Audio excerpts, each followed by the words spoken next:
늙은 아버지는 큰아들아, 아들 이 둘에게 집문서를 재산을 받거라. 물려주는데 작은 아들아, 말이 장부는 먼저인 네가 맡아라. 형에게는 네, 가게를 알겠습니다. 물려주고 손이 먼저인 동생에게는 낡은 책 한 권과 자신을 내어주는데 늙은 아버지는 왜 둘째 아들을 선택했을까요? 아버지의 속마음은 무엇이었을까요? 큰아들아, 이 집문서를 구독과 좋아요는 영상을 만드는데 큰 힘이 됩니다. 조선 어느 고을, 이름도 잊힌 산골 마을에 장도를 타고 다니던 늙은 포목상이 한 사람 살고 있었다. 사람들은 그를 정노인이라 불렀다. 그는 평생을 장터를 떠돌며 천을 사고 팔며 살아왔고 해가 지면 손때 묻은 자루와 보자기를 들고 산길을 넘어 집으로 돌아오곤 했다. 정노인에게는 두 아들이 있었다. 맏이 정태수, 둘째 정태연. 같이 자라난 형제였으나 속은 사뭇 달랐다. 맏아들 태수는 어려서부터 입은 공손했지만 눈빛에는 언제나 이속을 따지는 기미가 서려 있었다. 아버지, 힘드신데 이제 장사를 줄이셔야지요. 입으로는 염려를 하면서도 정작 아버지가 들고 돌아온 자루와 보자기 속이 먼저 궁금했다. 저 안에 어떤 천이 들었는지, 돈은 얼마나 생겼는지가 더 중요했다. 둘째 태연은 말수가 적고 동작도 느릿했으나 아버지가 돌아오기만 하면 마당으로 뛰어나가 짐부터 받았다. 아버지, 오늘 비 많이 맞으셨네요. 먼저 옷부터 갈아입으세요.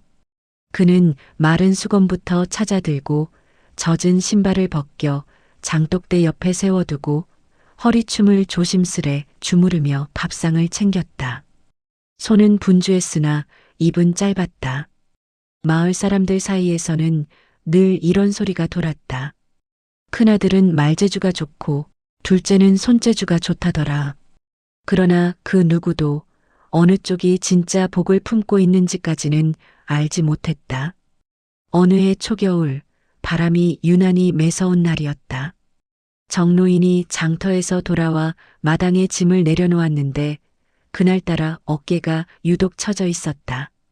맏아들 태수가 마루에 앉아 물었다. 아버지, 오늘 장사는 좀 어떠셨습니까? 그의 말투는 공손했으나 손은 꼼짝하지 않았다.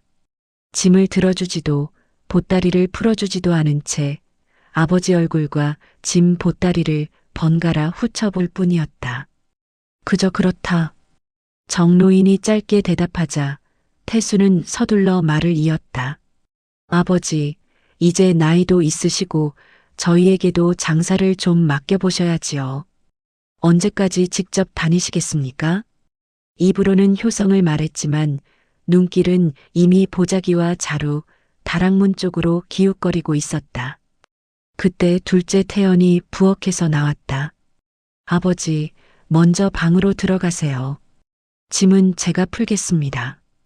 태연은 젖은 보자기를 조심스레 걷어내고 젖은 천과 마른 천을 나누어 널고 습기 차지 않게 하나하나 손질했다. 손끝은 바쁘게 움직였으나 자신이 고생한다는 말은 한마디도 하지 않았다. 그날 밤 정노인은 혼자 안방으로 들어갔다. 방 한쪽 구석에는 오래된 반다지 하나가 놓여 있었다. 그는 반다지 문을 조심스레 열었다. 누렇게 바랜 옷가지 아래에는 남몰래 감춰둔 낡은 장부와 묵은 보따리 하나가 있었다. 정노인은 잠시 보따리 위에 손을 얹었다 떼며 중얼거렸다. 아직은 아니다. 그는 보따리는 손대지 않고 장부를 펼쳐 첫 장에 적힌 두 아들의 이름 아래에 작은 글씨를 더해 넣었다. 맏이 이름 옆에는 말이 앞선 자, 둘째 이름 옆에는 손이 앞선 자. 반다지 덮개가 닫히며 방 안은 다시 고요해졌다. 이때까지만 해도 형제의 앞날이 어떻게 갈라질지 아는 사람은 정노인 한 사람뿐이었다. 얼마 지나지 않아 장터에 수상한 소문이 떠돌기 시작했다. 정노인 집에 땅 문서가 여러 장 숨겨져 있다더라. 장사가 망했다는 것도 다 거짓이라네. 실은 서울 근처에 논밭이 쫙 깔렸다지 않나. 소문은 바람보다 빨리 골짜기를 타고 흘러 정노인의 집 대문까지 날아들었다. 그 말을 가장 먼저 들은 것은 맏아들 태수였다. 그는 집으로 달려와 아내에게 소곤거렸다. 여보, 아버지가 재산을 숨겨두셨다는 소문이 돌아 정말이에요? 글쎄, 우리가 이렇게 고생하는데 언젠가 우리에게 다 물려주시려고 그런 거 아닌가 싶기도 하고. 태수의 눈빛에는 이상한 빛이 스며들었다. 그 빛은 염려보다는 기대와 계산에 가까웠다. 그날 밤 둘째 태연도 그 소문을 들었다. 그의 아내가 밥상 앞에서 물었다. 당신 들었어요? 사람들이 아버지 집에 재산이 숨겨져 있다네요. 태연은 잠시 젓가락을 멈추고 웃었다. 아버지가 평생 장돌이 다니며 고생하신 건 내가 제일 잘 아는데 그럴 리가 있나? 있으면 좋은 거고 없어도 아버지는 아버지지. 그의 관심사는 숨겨진 돈이 아니라 겨울만 되면 더 심해지는 아버지의 허리 통증이었다. 다음 날 정노인은 장터에서 그 소문을 우연히 들었다. 그는 아무 말하지 않고 집으로 돌아와 다시 장부를 펼쳤다.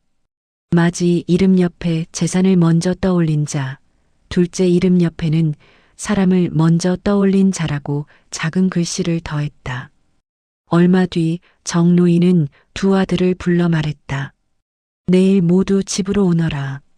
할 말이 있다. 그 말은 순식간에 동네를 돌았다. 이제 재산 정리하나 보다. 마디에게는 집과 가게를 주고 둘째는 빈손으로 내쫓는 거 아니겠어? 사람들의 말은 제각각이었지만 한 가지는 같았다. 이 집에 곧 크게 나누는 날이 온다는 예감이었다. 다음 날 맏아들과 둘째가 마루에 나란히 앉았다. 정노인은 허리를 곧게 세우고 두 아들을 번갈아 보았다. 내가 오래 살았다. 이제 너희 몫을 나눌 때가 됐다. 마지 태수의 숨이 조금 빨라졌다. 둘째 태연은 묵묵히 아버지 얼굴만 바라보았다. 정노인은 방으로 들어가 오래된 반다지를 열었다. 누렇게 바랜 보자기 하나를 들고 나와 마루 위에 펼쳤다. 그 안에는 작은 포목점 상호가 적힌 간판 한 장과 집문서, 그리고 손때 묻은 장부 한 권이 들어 있었다. 이 집과 가게는 정노인이 말했다. 마디에게 준다. 맏아들 태수의 눈이 번쩍 뜨였다. 아버지, 이걸 저에게요? 그래. 집안 재산은 내가 이을 것이다. 태수는 마루에 엎드려 몇 번이나 절을 했다. 속으로는 드디어 내 차례가 왔다고 외치고 있었다. 정노인은 이번에는 장부와 함께 작은 보따리 하나를 들어 올렸다. 낡은 붓과 먹, 그리고 장부에 붙어 있던 작은 나무패 몇 개가 들어 있었다. 둘째야. 예, 아버지. 너는 나와 함께 살 거라. 사람들이 들었다면 이 말을 이해하지 못했을 것이다.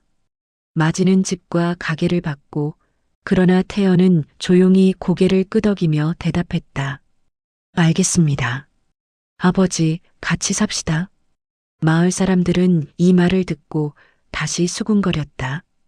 큰아들은 가게를 갖고 둘째는 늙은 아버지를 가졌구나. 하지만 그들 중 누구도 어느 쪽이 진짜 재산을 받은 것인지는 아직 알지 못했다. 그 뒤로 집과 가게는 마지 태수의 손에 넘어갔다. 처음 몇 달은 가게에 손님이 끊이질 않았다. 정노인 포목점이라는 간판은 이미 마을에서 이름난 곳이었다. 태수는 속으로 생각했다. 이제 내 이름으로 바꿀 때도 됐지. 그는 간판 밑에 작은 글씨로 정태수 상점이라 덧붙였다. 그리고 조금씩 아버지가 하던 방식과는 다른 길을 택하기 시작했다. 값을 올리고 허란 천도 비단처럼 포장하고 외상은 더 이상 받지 않겠다고 했다. 세상에 공짜가 어디 있어? 돈 되는 손님만 받으면 되지. 겉으로 보기에는 장사가 더욱 번듯해 보였다. 그러나 옛 단골들은 하나둘 발길을 끊었다. 한편 둘째 태연은 낡은 초가집에 아버지를 모시고 살기 시작했다. 방 하나, 부엌 하나, 둘이 쓰기에도 비좁은 집이었다. 내 방은 어디냐? 정노인이 묻자 태연은 웃었다. 저는 부엌 옆 다락에서 자도 괜찮아요. 아버지는 저 방 쓰세요. 밤이 되면 아버지 방 문틈으로 기침 소리가 새어나왔다. 태연은 몇 번이고 일어나 물을 데워 사발에 담아 방으로 들고 들어갔다. 아버지, 물 한 모금 드세요. 자다가 왜 일어났느냐? 목마르실까 봐요. 이런 날들이 매일같이 이어졌다. 어느 날 밤 정노인은 둘째를 불렀다. 태연아. 예, 아버지. 너는 장사에 관심이 없느냐? 태연은 머리를 극적였다. 아버지처럼 장을 돌아다닐 자신 없지만 아버지가 어떻게 하셨는지는 늘 궁금했습니다. 정노인은 미소를 지으며 장부와 나무패를 꺼냈다. 이게 내가 받을 진짜 재산이다. 장부요? 그래. 어디서 무엇이 흔한지, 어느 때 무엇이 귀해지는지 적어둔 거다. 장부에는 봄, 가을, 겨울, 계절마다 무엇이 넘치고 무엇이 귀해지는지가 빼곡히 적혀 있었다. 봄에는 들풀과 나물이 흔하니 말려두면 겨울에 값이 오르고, 가을에는 곡식이 쏟아질 때 남들은 팔 때 사두면 필요한 때가 다시 온다는 이야기였다. 정노인은 말했다. 사람들은 재산을 한꺼번에 생기는 것이라 안다. 허나 장사는 조금씩 모이고 조금씩 불어나는 눈덩이 같은 것이다. 태연은 그날 밤 장부를 붙들고 오래도록 앉아 있었다. 몇 해가 더 흘렀다. 마지 태수의 집은 겉으로 보기에는 여전히 그럴듯했다.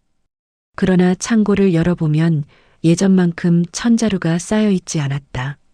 여보, 저 비단 좀 더 들여오면 안 돼요? 돈이 있어야 들여오지. 그럼 외상으로라도. 내가 언제까지 외상으로 장사할 줄 아나. 마디의 가게는 점점값만 비싼 가게가 되어갔다.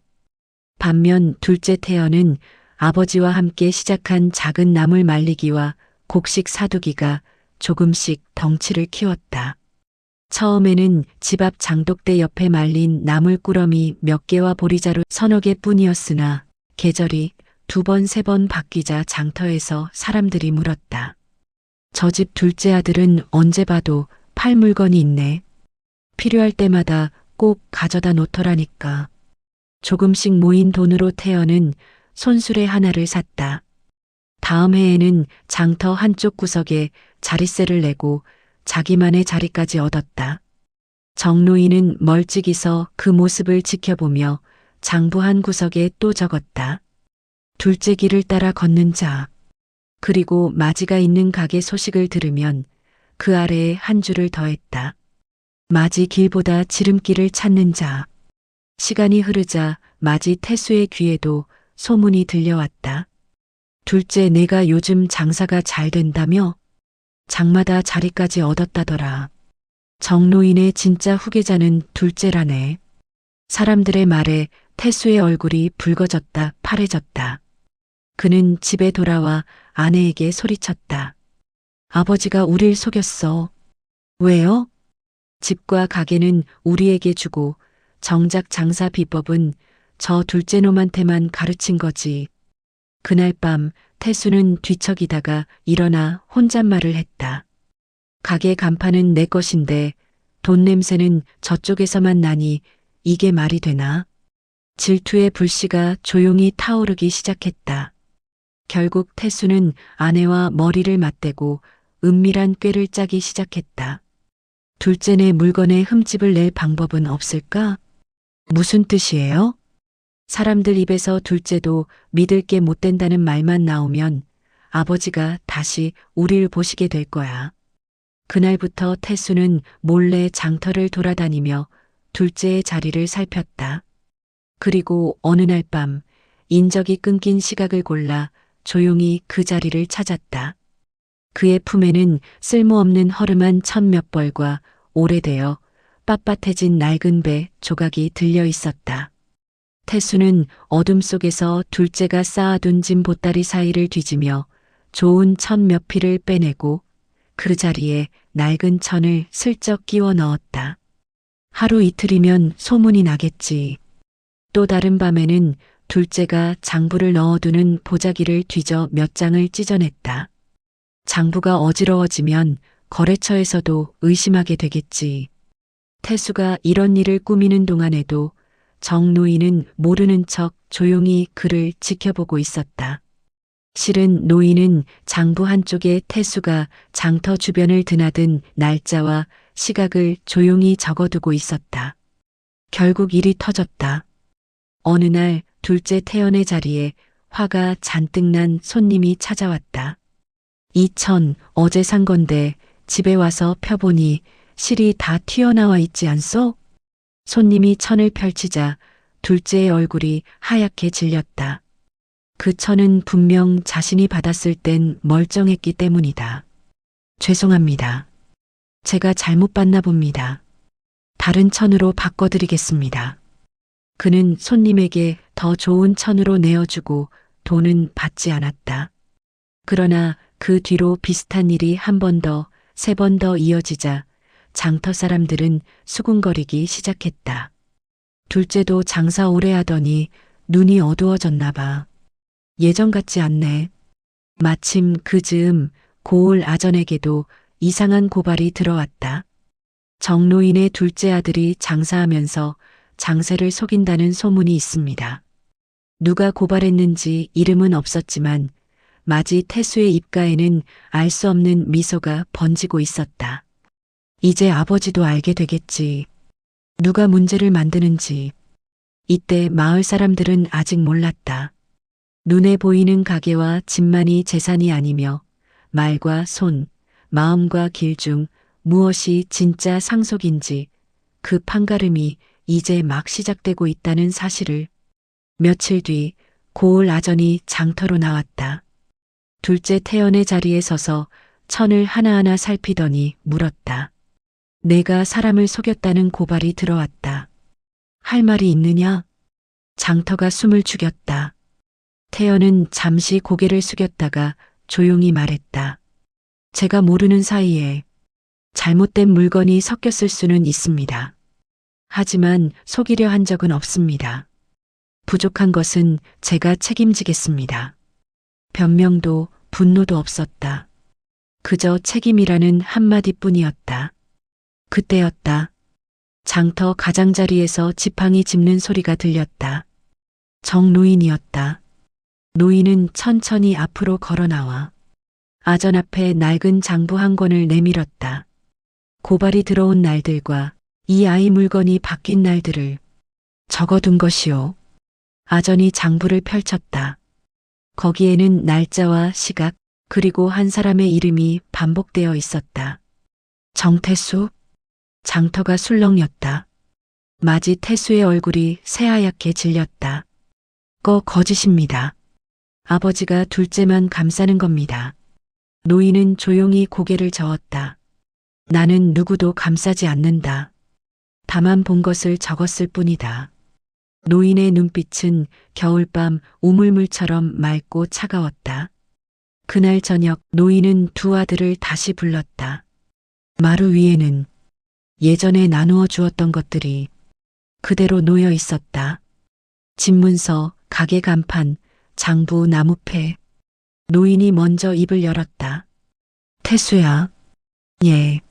내가 받은 것은 집과 가게였다. 허나 그것은 껍데기였다. 태수의 어깨가 떨렸다.